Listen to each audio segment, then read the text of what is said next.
Baradae, terduga penembak Brigadir Nofriansyah Yosua Huta Barat alias Brigadir J di rumah ex-Kadif Propam Polri, Irjen Verdi Sambo, mengajukan perlindungan ke Lembaga Perlindungan Saksi Korban atau LPSK. Hal tersebut disampaikan oleh Wakil Ketua LPSK Edwin Partogi pada Selasa 19 Juli. Edwin menyebut jika permohonan perlindungan Baradae disampaikan bersamaan dengan istri Irjen Verdi Sambo pada Kamis 14 Juli. Edwin menerangkan dalam kasus ini LPSK proaktif dengan koordinasi dengan Kapolres Metro Jakarta Selatan, Kombes Pol Budi Herdi Susianto hingga ke Irjen Pol Verdi Sambo.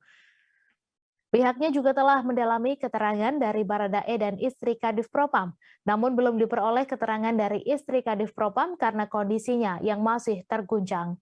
Meski begitu, Baradae masih belum dilakukan perlindungan oleh LPSK karena masih proses penelaahan. Diberitakan sebelumnya, Kepolisian Republik Indonesia mengungkap alasan Brigpol Nofriansyah Yosua Huta Barat alias Brigadir J ditembak mati oleh Baradae di kediaman Kepala Divisi Propam Polri Irjen Verdi Sambo di Duren 3, Jakarta Selatan. Karopenmas Divisi Humas Polri Brigjen Ahmad Ramadan menyampaikan bahwa Brigpol Yosua ditembak mati karena diduga melakukan pelecehan dan menodongkan pistol kepada istri Kadif Propam Irjen Verdi Sambo.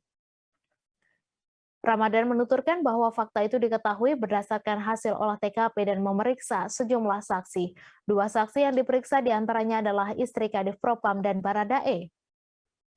Ia menuturkan bahwa istri Kadif Propam disebut berteriak akibat pelecehan yang diduga dilakukan Brigadir J. Teriakan permintaan tolong pun didengar oleh Baradae yang berada di lantai atas rumah. Menurutnya kehadiran Baradae pun membuat Brigadir J menjadi panik. Saat ditanya insiden itu, Brigadir J malah melepaskan tembakan kepada Baradae yang berdiri di depan kamar. Diketahui Baradae merupakan anggota Brimob yang bertugas sebagai pengawal Kadif Propam, sedangkan Brigadir J adalah anggota Bareskrim yang ditugaskan sebagai supir dinas istri Kadif Propam. Terima kasih sudah nonton. Jangan lupa like, subscribe, dan share ya.